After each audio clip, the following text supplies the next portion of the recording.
జనవరి 26th ఈ date మనందరికి చాలా బాగా గుర్తుంటుంది. ఎందుకంటే స్కూల్స్ కి, కాలేజెస్ కి ఇంకా అన్నిటికీ ఒక పబ్లిక్ హాలిడే ఇస్తారు కాబట్టి.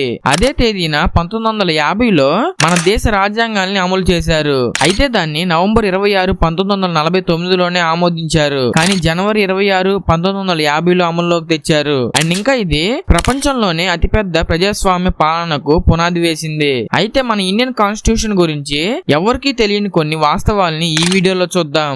Now let's get in to the show. మీకు ఎప్పుడైనా అనిపించిందా రాజ్యాంగాన్ని మార్చాలి అని చెప్పి? అది అసలు మనకు పాసిబుల్ అవుతుందా అని చెప్పి ఎప్పుడైనా ఆలోచించారా? ఎస్, అది ప్రతి ఒక్కరికి పాసిబుల్ అవుతుంది. బట్ అలా చేంజ్ చేయాలంటే కొన్ని అర్హతలు కావాలి. కాన్స్టిట్యూషన్ అమెండ్మెంట్ బిల్ ప్రకారం మీరు హౌస్ ఆఫ్ పార్లమెంట్ అయి ఉండాలి. అండ్ ఇంకా మొత్తం లోక్సభ సీట్స్ లో 2/3 సీట్స్ మీకు రావాలి. అంటే 543 సీట్స్ లో 362 సీట్స్ లో మీరు గెలవాలి. అంటే అది ఒక ప్రైమ్ మినిస్టర్ కి మాత్రమే సాధ్యం. అలా ఎప్పుడైనా రాజ్యాంగాన్ని మార్చారా అంటే ఇంతవరకు అలా ఎప్పుడు జరగలేదు. ఫ్యూచర్ లో ఏమన్నా జరగచ్చేమో. మన రాజ్యాంగం ప్రపంచంలోనే అత్యంత సమగ్రమైన అండ్ ఇంకా వివరణాత్మకమైన రాజ్యాంగాల్లో ఒకటిగా నిలిచింది. మొత్తం 447 ఆర్టికల్స్, 12 షెడ్యూల్స్, 5 అపెండిసెస్ తో వైడ్ రేంజ్ ఆఫ్ టాపిక్స్ తో కవర్ అయ్యింది. రాజ్యాంగం యొక్క ఒరిజినల్ కాపీని టాలెంటెడ్ క్యాలిగ్రాఫర్ అయిన ప్రేమ్ బిహారీ నారాయణ్ రాయజేడా యొక్క హ్యాండ్ రైటింగ్ తో రాయబడింది.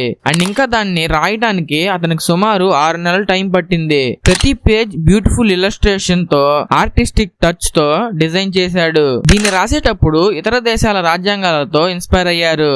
Like UK, US, Canada and ఇంకా ఐర్లాండ్ వంటి దేశాల రాజ్యాంగాల్లో మన ఇండియాకి సూట్ అయ్యేవి ఏమున్నాయో అని చూసి మనకు అనుగుణంగా రాశారు. అండ్ ఇంకా దాన్ని బ్యాగ్ ఆఫ్ బారోయింగ్ అని ఎప్పుడు పిలుస్తూ ఉంటారు. అంతేకాకుండా దీన్ని రాసేటప్పుడు historical perspective, geographical variety and ఇంకా కల్చరల్ ట్రైట్స్ ని కన్సిడర్ చేసి రాశారు. ఇప్పుడు బారో తీసుకున్నవి కొన్ని ఉదాహరణగా చూద్దాం. Legislative procedure, single citizenship, cabinet system ఇలాంటివన్నీ బ్రిటిష్ కాన్స్టిట్యూషన్ నుండి తీసుకున్నారు. Fundamental rights, supreme and high court judges తొలగింపు, ప్రెసిడెంట్ అండ్ వైస్ ప్రెసిడెంట్ విధులని యుఎస్ఏ కాన్స్టిట్యూషన్ నుండి తీసుకున్నారు. స్వేచ్ఛ, సమానత్వం లాంటివి ఫ్రెంచ్ యొక్క కాన్స్టిట్యూషన్ నుంచి తీసుకున్నారు. మన రాజ్యాంగం భాషా వైవిధ్యానికి అనుగుణంగా మరియు సమగ్రతను ప్రోత్సహించడానికి ఒరిజినల్ కాన్స్టిట్యూషన్ ని హిందీ అండ్ ఇంగ్లీష్ లాంగ్వేజెస్ లో రాశారు. అడిషనల్ గా 8th షెడ్యూల్ లో 22 లాంగ్వేజెస్ లో రాశారు. డాక్టర్ బిఆర్ అంబేద్కర్ గారు డిసెంబర్ 9, 1946లో రాజ్యాంగ సభ మొదటి సమావేశాన్ని నిర్వహించారు. అండ్ ఇంకా ఫాదర్ ఆఫ్ ఇండియన్ కాన్స్టిట్యూషన్ అని గుర్తింపు పొందారు.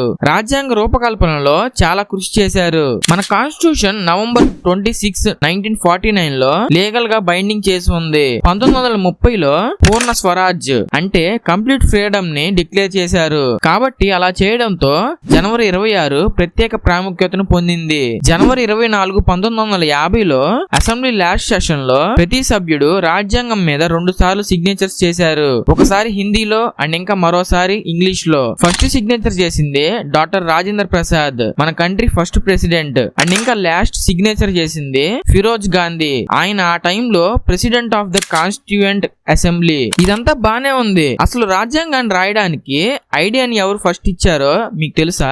అది ఎంఎన్ రాయ్. 1934లో ఈ రాజ్యాంగం అనే ఐడియాని ఇచ్చారు. 22 ఇంచెస్ పొడవు, 16 ఇంచెస్ వెడల్పుతో ప్రత్యేక హీలియంతో నిండిన కేసులలో భారత రాజ్యాంగం యొక్క 3 ప్రత్యేకమైన కాపీస్ ని పార్లమెంట్ సెంట్రల్ లైబ్రరీలో భద్రపరచబడ్డాయి. ఇండియన్ కాన్స్టిట్యూషన్ లో లాస్ట్ పాఠం 2 సంవత్సరాల 11 నెలల 18 రోజులు దాన్ని కాంట్రిబ్యూట్ చేయడానికి పట్టింది. అండ్ ఇంకా దాని వల్ల 117,369 వార్డ్స్ తో ప్రపంచంలోనే అత్యంత పొడవైన రాజ్యాంగంగా మారింది. అంతేకాకుండా 6.5 మిలియన్ రూపీస్ ఎక్స్పెండిచర్స్ తో ఇండియన్ కాన్స్టిట్యూషన్ పూర్తయింది. అశోక సింహం జనవరి 26, 1950లో మన కంట్రీ నేషనల్ యాంబ్లెమ్ గా మారింది. ఆ 4 ఏషియా సింహాలు strength, courage, pride and confidence ని సూచిస్తాయి. డాక్టర్ బిఆర్ అంబేద్కర్ గారు ఇండియన్ కాన్స్టిట్యూషన్ లో ఆర్టికల్ 32 ని హార్ట్ అండ్ సోల్ అనే డాక్యుమెంట్ గా పెట్టారు. ఫండమెంటల్ రైట్స్ ని ఉల్లంఘించబడిన సందర్భంలో సిటిజన్స్ కి సుప్రీం కోర్టులో కంప్లైంట్ ఇచ్చే రైట్ ఉంటుంది. దీనికి